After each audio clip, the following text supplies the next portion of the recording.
Now focus करते हैं, that is new chapter, carbon and its compound. Now see बेटा, carbon and its compound, and its compound. तो सबसे पहले तो बेटा बात ये करनी है कि कार्बन जो होता है उसका परसेंटेज क्या है। Please make sure that your video should be on, जो कर सकते हैं, ठीक है। सबसे पहले बेटा याद रखिए कि कार्बन जो होता है वो नेचर में कितना अबंडेंस है, CO2 नेचर में कितना अबंडेंस है। तो कार्बन का जो अबंडेंस है नेचर में दैट वाज 0.02% एंड CO2 जो है दैट इज 0.03%। ये क्या है, अबंडेंस, ठीक है, अबंडेंस इन अर्थ, ये अर्थ के अंदर अबंडेंस है।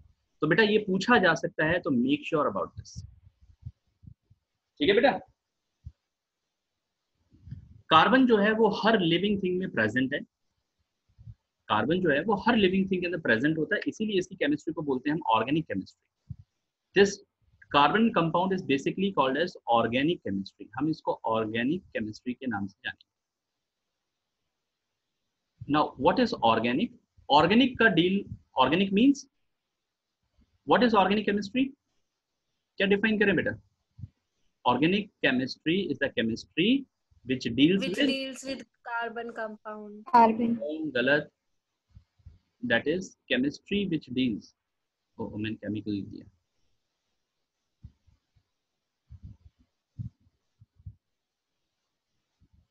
chemistry which deals with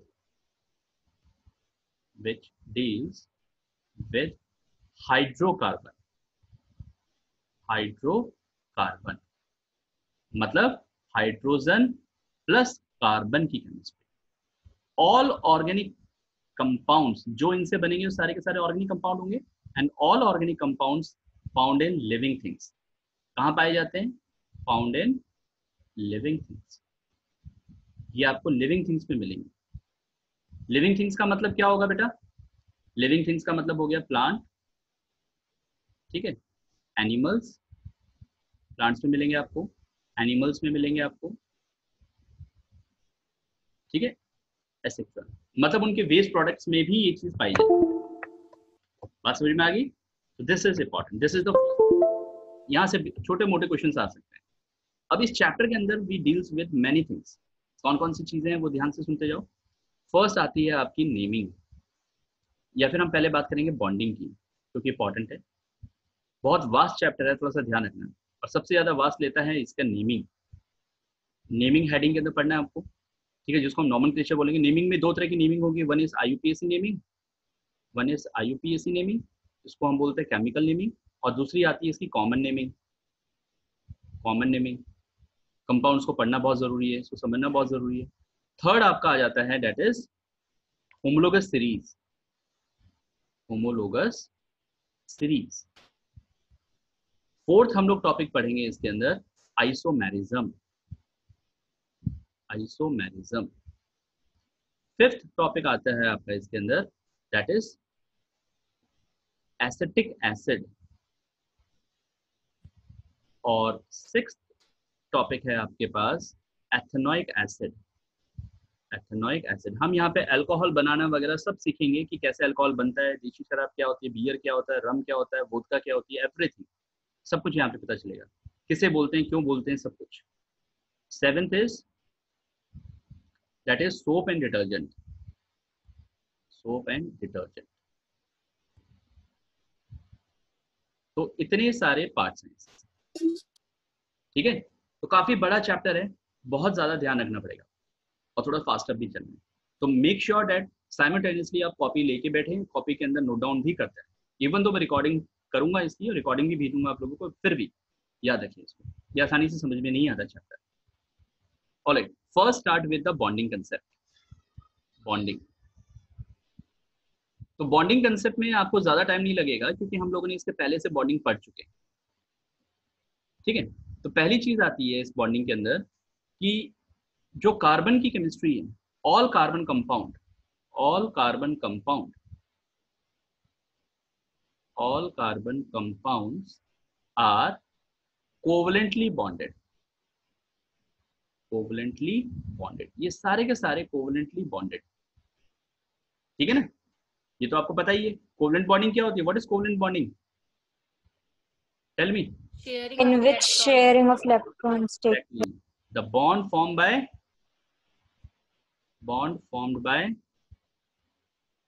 by sharing of electrons. Sharing of electrons is called as covalently bond या covalent bond, ठीक है। अब हम लोग कार्बन की केमिस्ट्री क्यों पढ़ रहे हैं? हम किसी और की केमिस्ट्री क्यों नहीं पढ़ते? Why we need to study the chemistry of carbon? पहला क्वेश्चन तो बेटा यही बनता है, केमिस्ट्री ऑफ कार्बन हमें क्यों पढ़ने की जरूरत पड़ रही है? हाइड्रोजन की नहीं पढ़ते, ऑक्सीजन की नहीं पढ़ते, नाइट्रोजन की नहीं पढ़ते, 118 एलिमेंट्स है उनकी नहीं पढ़ते, only we are dealing with the carbon. Why it is so? तो why we are studying the chemistry of carbon? So it is of because of 3 facts. पहला, कार्बन जो होता है, carbon is tetravalent in nature. Tetravalent होता है in nature, मतलब क्या मतलब है बेटा इसका? टेट्रावेलेंट मतलब 4 valence. It having 4 valency. इसकी वैलेंसी जो है वो 4 है। अब वैलेंसी 4 होने का मतलब है कि कार्बन सिंगल सिंगल बॉन्ड बना सकता है, या फिर कार्बन डबल बॉन्ड बना सकता है इस तरह से, या फिर कार्बन ट्रिपल बॉन्ड बना सकता है इस तरह से, ठीक है। ये 3 पॉसिबिलिटीज इसमें आ जाती है, गॉट इट। तो कार्बन किसी भी तरह से कैसे भी बॉन्ड बना के जुड़ सकता है, डबल सिंगल ट्रिपल, किसी के साथ भी कैसे भी जुड़ सकता है। दूसरा इसका फैक्ट आता है कि कार्बन जो है, carbon has a unique ability to form multiple bonds बना सकता है। मल्टीपल बॉन्ड्स का मतलब कि सिंगल भी बना सकता है, डबल भी बना सकता है, ट्रिपल भी बना सकता है, ठीक है। थर्ड इसका पॉइंट जो है वो वेरी वेरी इंपॉर्टेंट है, that is carbon has maximum catenation power. Catenation power सबसे ज्यादा होती है।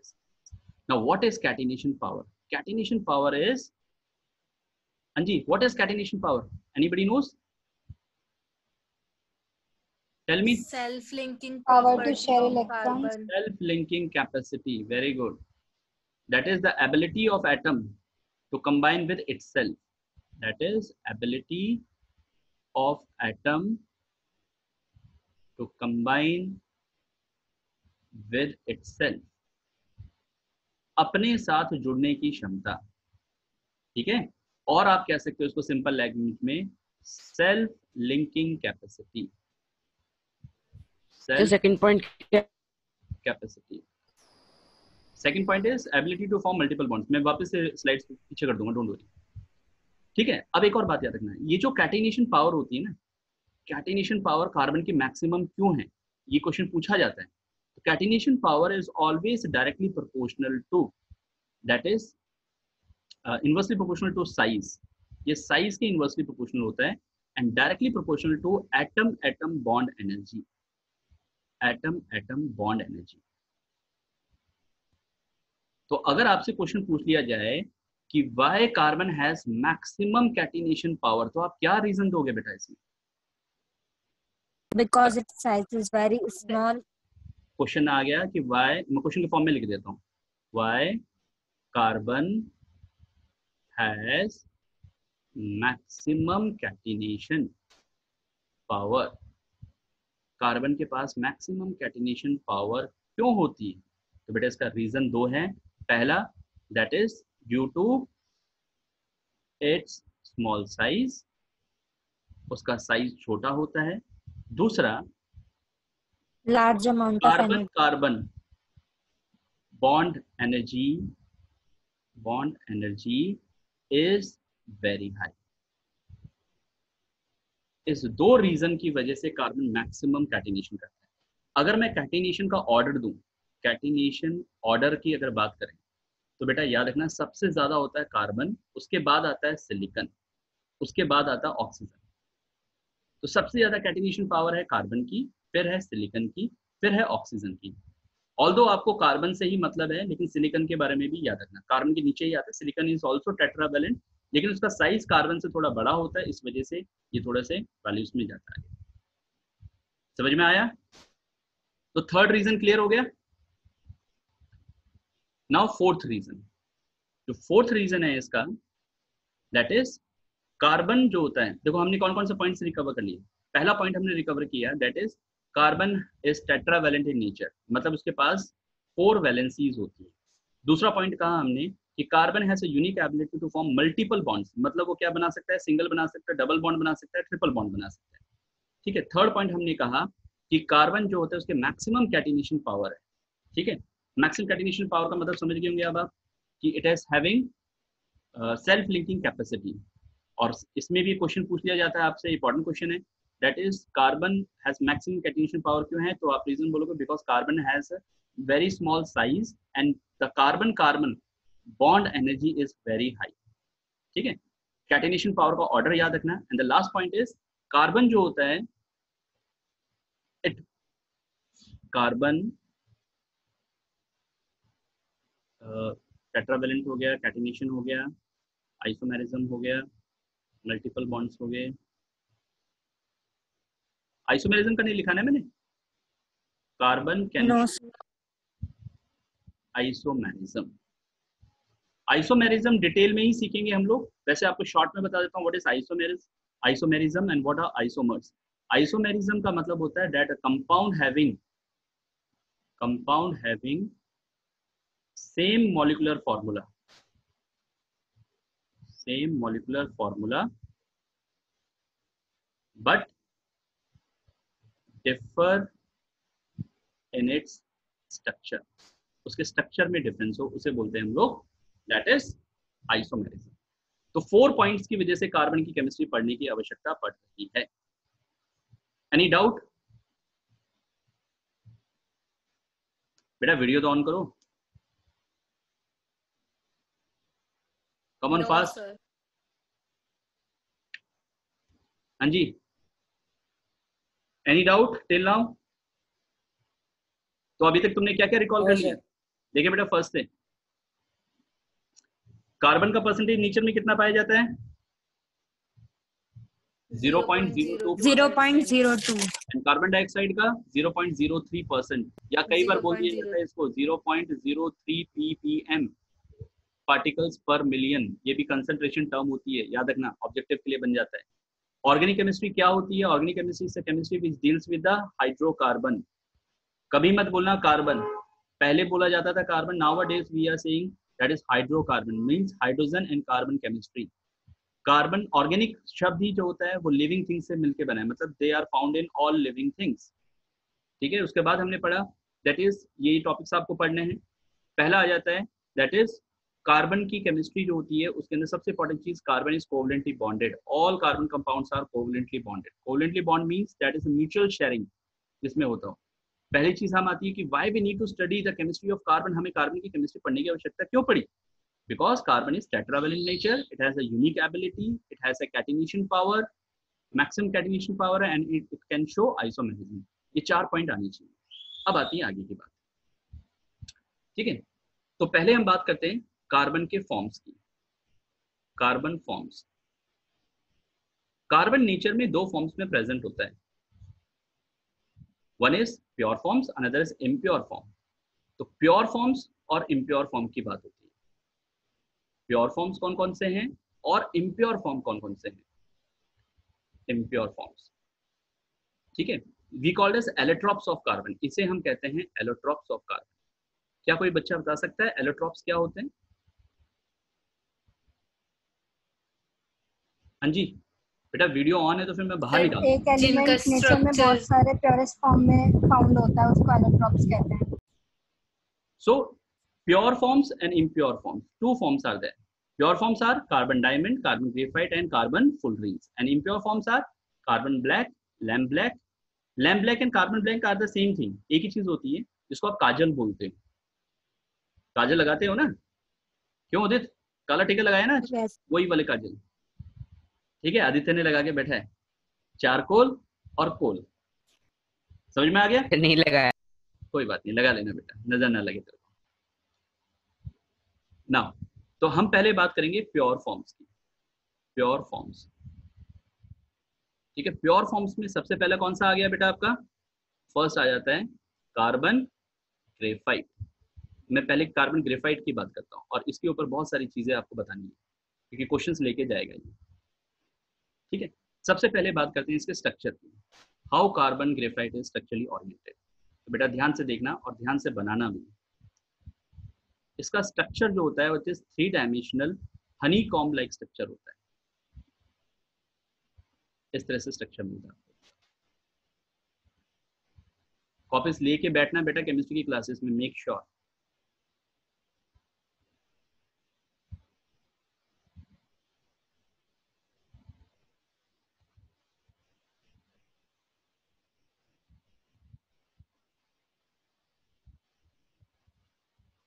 स्ट्रक्चर देख पा रहे हो?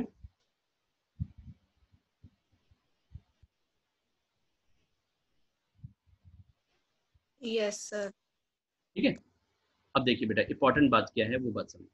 इसको बोलते हैं शीट लेयर स्ट्रक्चर।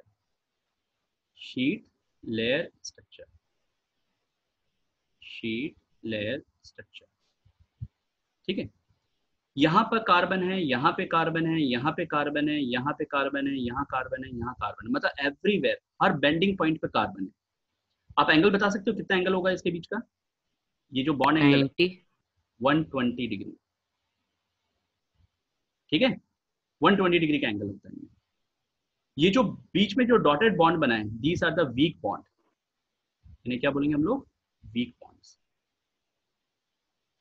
या फिर इसको बोल सकते हैं van der Waal bond. Van der Waal bond, van der Waal scientist का नाम था, इसने सबसे पहले बताया था इसको। वंडरवाल बॉन्ड या वंडरवाल फोर्सेस भी कहते हैं इसको। मतलब कार्बन की एक शीट दूसरी शीट के द्वारा जो जुड़ती है आपस में, किससे जुड़ रही है? वीक फोर्सेस के द्वारा जुड़ रही है। क्या ये बात क्लियर हुई कि कार्बन की जो शीट्स हैं वो किसके द्वारा जुड़ रही हैं? वीक फोर्सेस के द्वारा, ठीक। अब पहली चीज आपको ये बतानी है, कार्बन ग्रेफाइट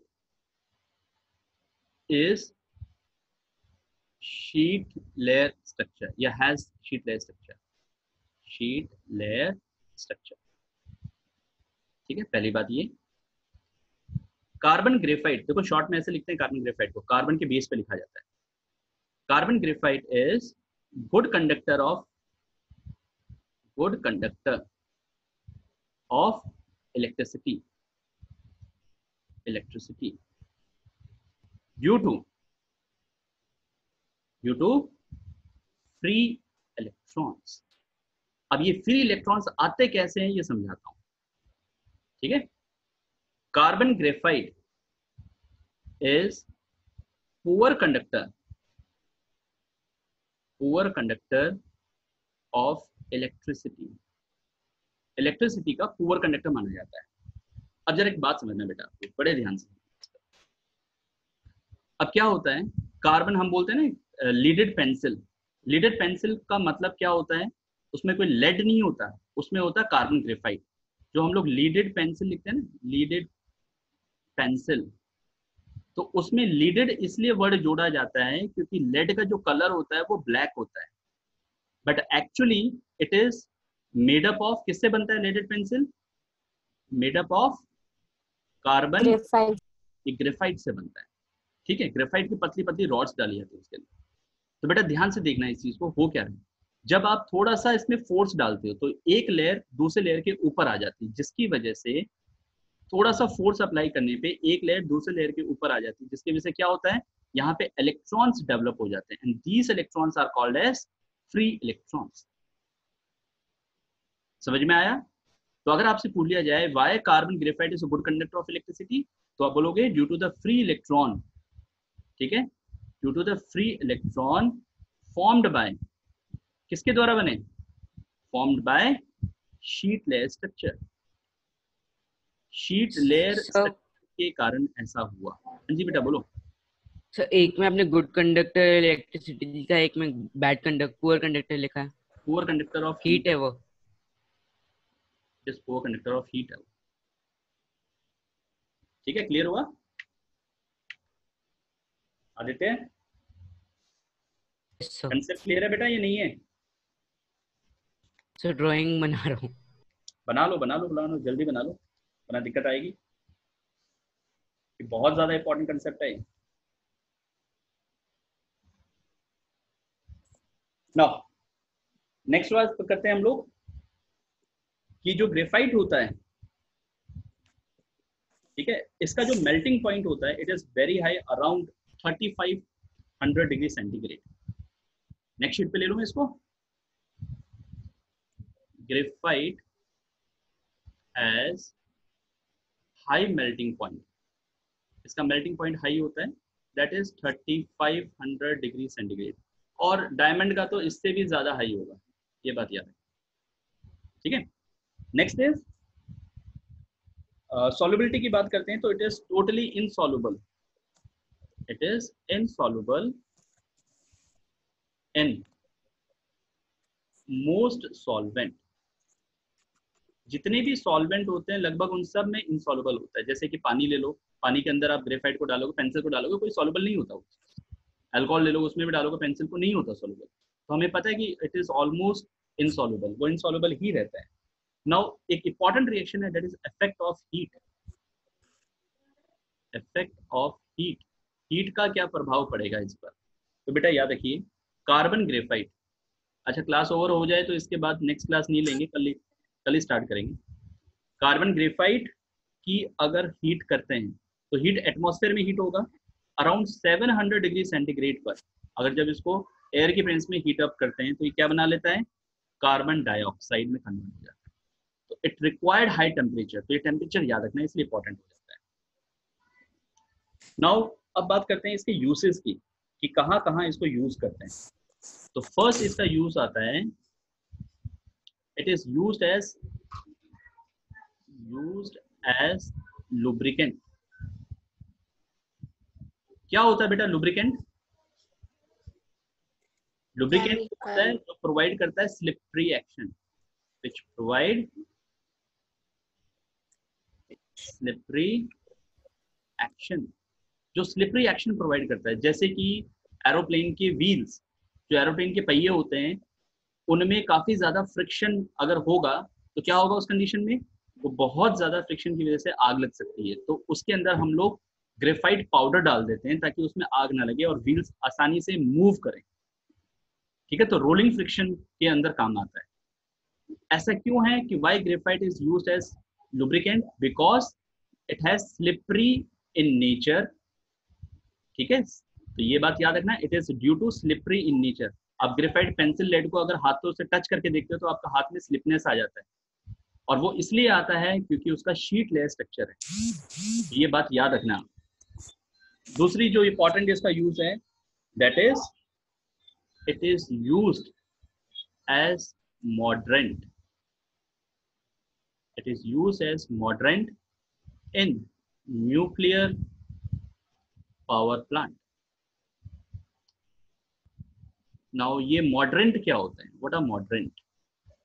देखिए बेटा, न्यूक्लियर रिएक्शन जो होती है ना, बहुत फास्ट रिएक्शन होती है। एटम बम बनाने की जो प्रोसेस है बहुत रैपिडली जाती है, और उसके एक्सप्लोजन से बहुत ज्यादा एनर्जी निकल जाती है। लेकिन हम उस एनर्जी को अगर किसी तरह से दूसरे वे में कन्वर्ट कर लें तो इलेक्ट्रिसिटी प्रोड्यूस होता है। और इंडिया की 90% जो इलेक्ट्रिसिटी है वो न्यूक्लियर पावर प्लांट से आती है, ये माना जाता है।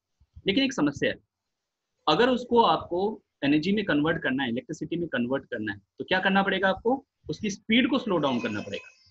तो मॉडरेंट वो केमिकल्स होते हैं, the chemical which slow down the nuclear reactions, जो न्यूक्लियर रिएक्शन को स्लो डाउन करते हैं, उन्हें कहा जाता है मॉडरेंट। आजकल तो खैर कार्बन ग्रेफाइट का यूज कम किया जाता है। इसके अलावा जो एग्जांपल है, एक तो कार्बन ग्रेफाइट आप बोल सकते हो, लेकिन आजकल जो यूज करते हैं वो करते हैं हम लोग बोरॉन रॉड्स, ठीक है, बोरॉन रॉड्स, और इवन हैवी वाटर। ये तीन चीजें होती हैं जो यूज की जाती हैं एज अ मॉडरेंट। समझ में आ गया? थर्ड यूज तो पता ही है आपको, it is use in pencils, pencils में यूज किया जाता है, ठीक है। Even though it is used in देखो जरा याद करो, इलेक्ट्रोलाइसिस प्रोसेस के अंदर यूज इन इलेक्ट्रोलाइसिस प्रोसेस, याद है इलेक्ट्रोलाइसिस प्रोसेस में हमने क्या यूज किया था? ग्रेफाइट की रॉड्स और प्लैटिनम की रॉड्स एज इलेक्ट्रोड।